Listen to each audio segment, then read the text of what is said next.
Hello friends, स्वागत है आपका इन्फॉर्मेशन टैग यूट्यूब चैनल पर। और आज हम आपके लिए लाए हैं एक और नई इन्फॉर्मेशन, जो ये है कि इंडियन कोस्ट गार्ड यानी कि भारतीय तटरक्षक बल में नाविक और यांत्रिक दोनों ही पदों पर वैकेंसीज़ आ चुकी हैं और ये वैकेंसीज़ 1/2024 बैच के लिए होंगी। तो चलिए शुरू करते हैं इसके बारे में जानना। जैसे कि आप अपनी स्क्रीन पर देख पा रहे होंगे कि ये फॉर्म्स 8 सितंबर 2023 से 22 सितंबर 2023 तक चलेंगे। ठीक है, और इसकी एलिजिबिलिटी कंडीशन देख लेते हैं। अगर आप एलिजिबल हो तो इस फॉर्म को जरूर फिल करें। देखिए, एलिजिबिलिटी कंडीशन है online applications are invited from male Indian citizens. मतलब पहली कंडीशन ये है कि जो कैंडिडेट होना चाहिए वो मेल होना चाहिए और इंडियन सिटीज़न होना चाहिए। ठीक है, ऐसा नहीं कि नेपाल का कोई भी आदमी या किसी और कंट्री का इसमें अप्लाई कर सकता है। तो processing educational qualification and age as prescribed below. ठीक है, इसके बारे में उन्होंने नीचे बता रखा है। For requirement to the post of Navik general duty, Navik domestic branch and Yantrik. देखिए, तीनों पदों पर हमेशा वैकेंसी आती हैं लगभग, लेकिन पिछली बार यांत्रिक के लिए वैकेंसी नहीं आ पाई थी, इसलिए अब वो वैकेंसी इन्होंने दी हैं। पहले नाविक जीडी और नाविक डीवी के लिए वैकेंसी आई थी। तो in India coast guard and armed force of the union, तो ये वैकेंसीज इंडियन कोस्ट गार्ड के लिए हैं। एजुकेशन क्वालिफिकेशन की बात करें तो नाविक जीडी की पहले बात कर लेते हैं, हालांकि डोमेस्टिक ब्रांच है पहले। चलिए डोमेस्टिक ब्रांच की बात कर लेते हैं। डोमेस्टिक ब्रांच में क्लास 10th मांगा है आपके लिए, जो आप पास होने चाहिए। Educational board recognise by council of board of school education COBSE। मतलब आपका जो बोर्ड है, जिस बोर्ड से आपने 10th किया है, वो बोर्ड इंडिया के जो board council board of school education है उससे मान्यता प्राप्त होना ज़रूरी है। ठीक है, ये क्वालिफिकेशन है इसके लिए। और जनरल ड्यूटी के लिए बात करें तो 12th पास मांगा है इसमें जीडी के लिए, विद मैथ एंड फिजिक्स। इस बात का ध्यान रखें, और दोनों ही सब्जेक्ट में आपका पास होना ज़रूरी है। ऐसा नहीं हो सकता है कि आप मैथ में तो 1 या 2 नंबर से फेल हों, या फिजिक्स में 1 या 2 नंबर से फेल हों और दूसरे सब्जेक्ट में पास हों तो आप फॉर्म फिल कर सकते हैं। ऐसा नहीं हो सकता। ठीक है, ये इसकी कंडीशन होती है। यांत्रिक की बात करें तो यांत्रिक में इन्होंने 10th पास मांगा है। Educational board recognised by council of board for school education and diploma in electrical, mechanical, electronics, telecommunication engineering of duration 3 और 4 year approved by all India council of technical education. मतलब कि जो इसमें आपको मांगा गया है एजुकेशनल क्वालिफिकेशन के लिए, यांत्रिक में 10th मांगा गया है और आपका डिप्लोमा मांगा गया है। किस किस ब्रांच में मांगा गया है तो इलेक्ट्रिकल में, मैकेनिकल में, इलेक्ट्रॉनिक्स में, टेलीकम्युनिकेशन में। ठीक है, जो कि आपका डिप्लोमा 3 से 4 साल का होता है, वही होना चाहिए। और all India council of technical education से आप जो अप्रूव्ड होना चाहिए वो डिप्लोमा। ठीक है, इसके अलावा क्या हो सकता है देख लीजिए। दो चीज़ें हैं, या तो आपके पास डिप्लोमा होना चाहिए या आपके पास 12th होनी चाहिए। ठीक है, 12th pass from educational board recognised by council of board of for school education. ठीक है, and diploma in electrical, mechanical, electronics, telecommunication. मतलब आपको ऐसा हो सकता है कि आपने 12th भी कर रखा हो, 12th भी कर रखा हो और डिप्लोमा भी कर रखा हो, तो भी इसमें आप अप्लाई कर सकते हैं 12th के साथ। ठीक है, इसकी आगे बात करते हैं। List of equivalent diploma for requirement in Yantrik cadre in electrical, mechanical and electronics, telecommunication engineering branch as mentioned below. ठीक है, electrical and electronics power system, तो मैकेनिकल इंजीनियरिंग में डिप्लोमा में है, इलेक्ट्रिकल इंजीनियरिंग डिप्लोमा में कुछ इन्होंने ब्रांच दे रखी हैं। ऐसा होता है कि आप सोच रहे हैं कि यार हमने तो इलेक्ट्रिकल एंड इलेक्ट्रॉनिक्स इंजीनियरिंग कर रखी है, हमने तो इलेक्ट्रिकल एंड इंस्ट्रूमेंट इंजीनियरिंग कर रखी है, क्या हम इसमें फॉर्म फिल कर सकते हैं या नहीं? तो आप टेंशन ना लें, इन्होंने तीनों ही चारों ब्रांचों में जो ब्रांचें और आती हैं, सब ब्रांचेस, उनके बारे में डिटेल दे रखी है कि अगर आप इन ब्रांचेस से बिलोंग करते हैं तो आप फॉर्म फिल कर सकते हैं। ठीक है, इलेक्ट्रिकल इंजीनियरिंग में बात करें तो इलेक्ट्रिकल एंड इंजीनियरिंग में बात करें तो electrical and electronics power system जिसने कर रखा है वो फिल कर सकता है form. Electrical and electronics engineering जिसने कर रखा है वो फॉर्म फिल कर सकता है। इलेक्ट्रिकल एंड इंस्ट्रूमेंट इंजीनियरिंग, ऐसा ही मैकेनिकल में बात करें तो मरीन इंजीनियरिंग हो गई, मरीन इंजीनियरिंग एंड सिस्टम हो गया, इसने आपने अगर कर रखा है तो मैकेनिकल इंजीनियरिंग के अंदर आप फॉर्म फिल कर सकते हैं। इसी तरह टेलीकम्युनिकेशन के बारे में बता रखा है। ठीक है, आप ऐसे देख लीजिए, जो आपकी ब्रांच हो उसके अकॉर्डिंग आप फॉर्म फिल कर सकते हैं। इन्होंने एक नोट दे रखा है, ये नोट है candidate are to fill mark of all subjects as mentioned in their marksheet. Will filling the online application incorrect or incomplete filling of marks in the online application will lead to cancellation of candidature. तो देखिए ध्यान से बात सुन लीजिए, ऐसा नहीं होना चाहिए कि आपने कोई कॉलम खाली छोड़ दिया है मार्क्स का फॉर्म भरते समय, या ऐसा हुआ है कि आपने जो फॉर्म फिल किया है उस फॉर्म में आपका जो भी मार्क्स थे वो आपने इनकरेक्ट कर दिए हैं, 80 थे आपने 81, 85 या 75 कर दिए, तो वैसा नहीं चलेगा. इसके लिए इससे आपका जो सदस्यता है वो रद्द कर दी जाएगी. ठीक है, इन्होंने इसके बारे में बता रखा है. कैंडिडेट्स, अगला पॉइंट है candidates applying for post of Yantrik and not in position of original diploma certificate period second requirement process has to mandatory bring and upload provisional certificate duly signed by college university head during content of stage second requirement. However, it is mandatory to bring original diploma certificate during conduct of stage third. If not positions of original document at stage third, then their candidature will be cancelled. ध्यान रखें कि आपका जो diploma होना चाहिए साफ़ सुथरा और सटीक होना चाहिए. ऐसा नहीं कि आप फर्जी डिप्लोमा बनवा कर वहाँ चले जाएँ, तो ठीक है, समझ रहे हैं ना आप, ऐसा नहीं होना चाहिए. तो आपकी कैंसिल कर दी जाएगी जो कैंडिडेट है. ठीक है, एज के बारे में बात कर लेते हैं. मिनिमम एज आपकी 18 ईयर होनी चाहिए, मैक्सिमम 22 हो सकती है. Candidate should be born between 1 May 2002 to 30 April 2006. मतलब अगर इस बीच में आपका जन्म हुआ है या डेट को जन्म हुआ है तो आप फॉर्म फिल करने के लायक हैं. ठीक है, नोट आगे देख लेते हैं. अपर age relaxation of 5 years for SC and ST and 3 years of OBC candidates is applicable only if posts are reserved for them. अगर आपकी जो कैटेगरी में है SC या OBC में सीट्स रिजर्व हैं आपके लिए, तो आप एज रिलैक्सेशन पा सकते हैं. ठीक है, जैसे कि आप थोड़ा पोस्ट के बारे में, वैकेंसी के बारे में जान लेते हैं.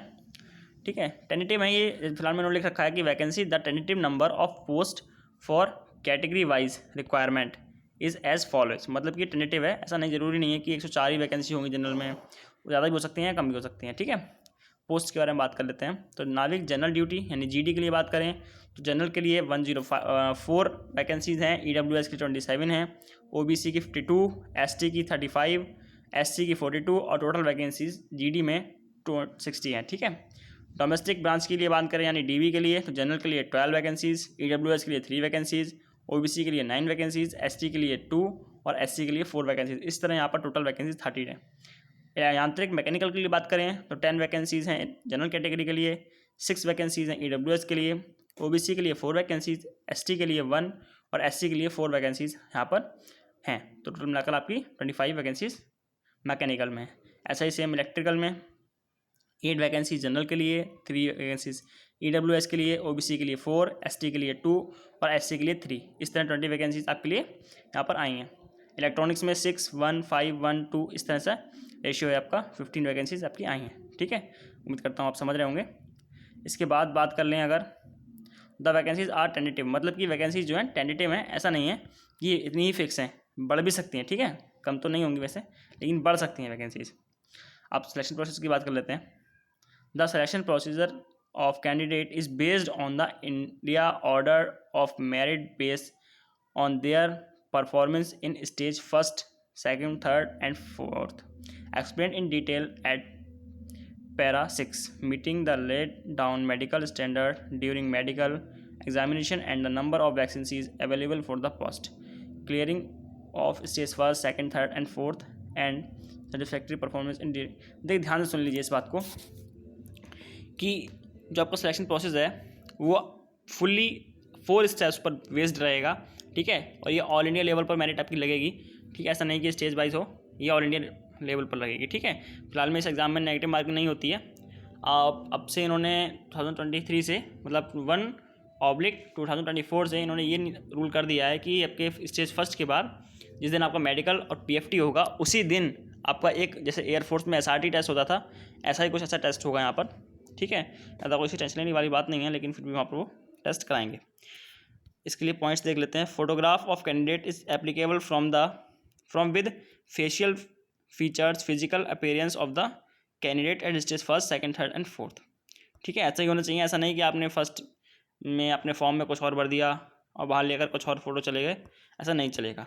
ठीक है, तो आगे जान लेते हैं इसके बारे में क्या क्या इनके स्टेप्स हैं। तो स्टेज फर्स्ट रहेगा आपका कंप्यूटर बेस्ड एग्जामिनेशन रहेगा, जिसमें आपको एट स्टेज,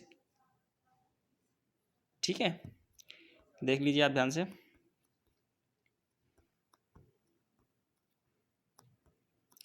इसके बारे में जान लेते हैं कि फर्स्ट स्टेज पर आपके कौन कौन से रहने वाले हैं एग्ज़ाम्स। ठीक है, तो देख लीजिए, पोस्ट नेम है नाविक डीवी, रिटन टेस्ट होगा सेक्शन 1, मतलब इसमें केवल एक सेक्शन आएगा जो कि पासिंग मार्क्स इसमें 30 होंगे जनरल कैटेगरी के लिए और 27 होंगे एससी के लिए। ठीक है, और एक बात ध्यान रखें कि जो डीवी वाला होता है उसको सेक्शन 1 का एग्ज़ाम देना पड़ता है, लेकिन जीडी को सेक्शन फर्स्ट जो कि डीवी वाला होगा और सेक्शन सेकंड जो कि जीडी वाला होगा।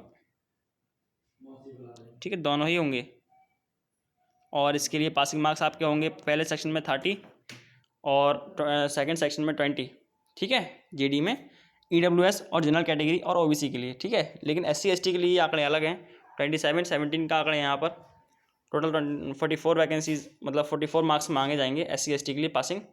ठीक है, यांत्रिक वालों को क्या करना होगा कि वहाँ पर उन्हें 3 स्टेज का एग्ज़ाम देना पड़ेगा, मतलब कि पहला स्टेज होगा आपका फर्स्ट जो कि डीवी वालों ने दिया है, थर्ड में आपका जो मैकेनिकल इंजीनियरिंग या इलेक्ट्रिकल इंजीनियरिंग होगी वो देना होगा आपको। ठीक है, इसमें आपके मार्क्स रहेंगे 30-20 का रेशियो रहेगा जीडी की तरह। वहाँ पर आपका सेकंड स्टेज जैसे हो रहा था सेकंड सेकंड वो नहीं होगा, उसकी जगह पर आपका जो डिप्लोमा से रिलेटेड सिलेबस है वो आएगा। ठीक है, एग्ज़ाम में देख लीजिए सेम टू सेम मार्क्स वही हैं अलॉटमेंट मार्क्स की। अब नंबर ऑफ एग्जामिनेशन देख लेते हैं। Name of examination stage first, तो स्टेज फर्स्ट में देख लीजिए डिटेल ऑफ एग्जामिनेशन क्या है। मैक्सिमम मार्क्स आपके 60 रहने वाले हैं, टाइम आपको 45 मिनट दिया जाएगा, टोटल नंबर ऑफ क्वेश्चन 60 होंगे। ठीक है, जिसमें से आपको 30 पास होने के लिए करने पड़ेंगे, जनरल कैटेगरी वालों को, एससी और जनरल ईडब्ल्यूएस और ओबीसी वालों को, लेकिन एससी एसटी को वहाँ पर केवल 27 क्वेश्चन करने होंगे। ठीक है, इसके बाद बात करते हैं सब्जेक्ट वाइज देख लेते हैं। तो मैथ्स में 20 क्वेश्चन होंगे आपके पहले सेक्शन में, साइंस में 10 क्वेश्चन होंगे, इंग्लिश में 15 क्वेश्चन होंगे, रीजनिंग में 10 क्वेश्चन, जीके में 5 क्वेश्चन। इस तरह से आपके ये 60 क्वेश्चन बन जाएंगे। और इस बात को ध्यान रखें कि पहला सेक्शन दोनों को ही देना ज़रूरी है, मतलब जीडी वालों को भी और यांत्रिक वालों को भी। ये इसके बिना अपने सेक्शन सेकंड या थर्ड फोर्थ फिफ्थ पर नहीं पहुंच सकते। ठीक है, इसके बारे में आप ध्यान से जान लीजिएगा। सेकंड स्टेज में देख लेते हैं। मैक्सिमम मार्क्स आपके 50 रहने वाले हैं, टाइम आपको 30 मिनट्स का दिया जाएगा, टोटल नंबर ऑफ क्वेश्चन 50 रहने वाले हैं। मैथ्स में इसके होंगे 25 क्वेश्चन और फिजिक्स में होंगे 25 क्वेश्चन। ठीक है, इस तरह से आपके 50 क्वेश्चन हो आएंगे ये, और इसमें पासिंग मार्क्स मैंने आपको बता ही दिया पहले ही। थर्ड स्टेज पर मैकेनिकल के लिए देख लें तो 50 मार्क्स रहने वाले हैं, मतलब उसके ट्रेड के लिए जो होगा, ऐसे इलेक्ट्रिकल के लिए होगा 50 क्वेश्चन 30 मिनट। ठीक है, 50 क्वेश्चन 30 मिनट। ऐसे ही आपके सेक्शन फिफ्थ के लिए मैक्सिमम मार्क्स 50 क्वेश्चन 30 मिनट। ठीक है, यही रहने वाला है। तो इलेक्ट्रिकल यानी स्टेज सेकंड में देख लेते हैं। इलेक्ट्रिकल इंजीनियरिंग के लिए 50 क्वेश्चन रहने वाले हैं, इलेक्ट्रॉनिक्स इंजीनियरिंग के 50 क्वेश्चन रहने वाले हैं और मैकेनिकल के भी 50 क्वेश्चन रहने वाले हैं। और पासिंग मार्क्स सेम, सबके सेम टू सेम है, रहने थे सेकंड में वही हैं। इसके बाद आपका होगा stage second. Based on performance in computer based examination radio decided by ICG and available vacancies, candidate will be shortlisted for stage second and provisional e-admit card is issued to download e-admit card. Candidates are required to upload additional documents as mentioned in para 7. ध्यान रखिए, stage second के लिए आपको कुछ document बताए जाएंगे, वो आप अपने साथ जरूर लेकर जाएं स्टेज सेकंड में। ठीक है, देख लेते हैं। स्टेज सेकंड में होगा आपका initial final medical at INH का होगा। स्टेज थर्ड में, सेकंड मुझसे स्किप हो गया।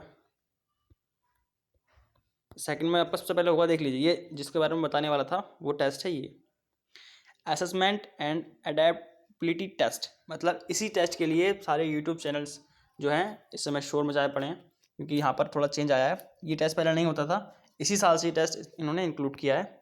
तो इस टेस्ट में आपका क्या होगा, biometric verification candidate will undergo OMR। आपको एक OMR दी जाएगी और आपको एक क्वेश्चन पेपर दिया जाएगा, आपको एक कुछ समय में उस क्वेश्चन को सॉल्व कर OMR फिल कर वहाँ जमा करनी होगी। ठीक है, इसके बाद सेकंड स्टेज में जो आपका सेकंड पॉइंट होने वाला है वो फिजिकल फिटनेस टेस्ट होने वाला है। तो फिजिकल फिटनेस टेस्ट में देख लेते हैं क्या क्या रहता है। 1.6 km की आपकी रन रहती है जो आपको 7 मिनट में कंप्लीट करनी होती है। 20 स्क्वाट्स अप्स रहते हैं, 10 पुशअप्स रहते हैं, ठीक है। उसके बाद आपका डॉक्यूमेंट वेरिफिकेशन होगा और इनिशियल मेडिकल एग्जामिनेशन होगा आपका, जो कि जहाँ पर आपका सेंटर पड़ा होगा स्टेज सेकंड के लिए वहाँ पर होगा, ठीक है। इस मेडिकल में ये प्री मेडिकल टाइप होगा, डिटेल मेडिकल नहीं होगा। इसमें अगर आप पास कर जाते हैं तो आपको प्रोविजनल फाइनल मेरिट लिस्ट के बाद जो है आपको डॉक्यूमेंट वेरिफिकेशन करने के बाद आपको फाइनल मेडिकल के लिए INS चिनका में रिपोर्ट करना होगा, ठीक है। इसके बाद स्टेज 4 रहेगा, कैंडिडेट अंडरग्रो ट्रेनिंग एट स्टेज 4, मतलब आप जब 3rd स्टेज पूरे कर लेंगे तो 4th में आपको ट्रेनिंग के लिए INS चिनका बुला लिया जाएगा। बाकी इनको अगर आप फॉर्म फिल करने के लिए आपको simply join Indian coast guard की वेबसाइट पर जाना है और फॉर्म फिल कर देना है। वहाँ पे ध्यान से रखें फॉर्म को, सारे डॉक्यूमेंट्स ठीक से सही से फिल करें, ठीक है ना।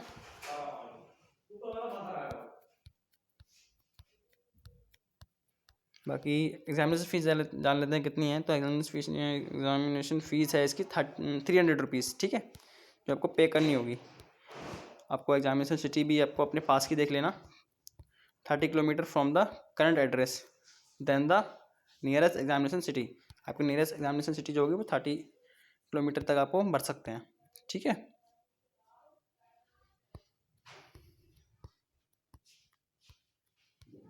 इन्होंने आपको बताया भी है कि आपके एग्ज़ाम कब होंगे।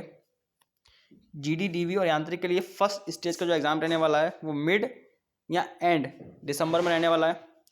सेकंड स्टेज आपका मिड या एंड जनवरी में रहने वाला है। और स्टेज 3 जो है वो आपका एंड अप्रैल या अर्ली मई में, मतलब स्टार्टिंग में मई में 3rd स्टेज हो जाएगा। उसके बाद आपको मई जून जुलाई में आपको लगभग ट्रेनिंग के लिए बुला लिया जाता है, ठीक है। बस इतना ही सब कुछ बताने का था जो मैंने आपको सब बता दिया, ठीक है। थैंक यू दोस्तों। आपको अगर वीडियो अच्छी लगी हो तो वीडियो को लाइक करें, सब्सक्राइब करें चैनल को और शेयर ज़रूर करें। Thank you.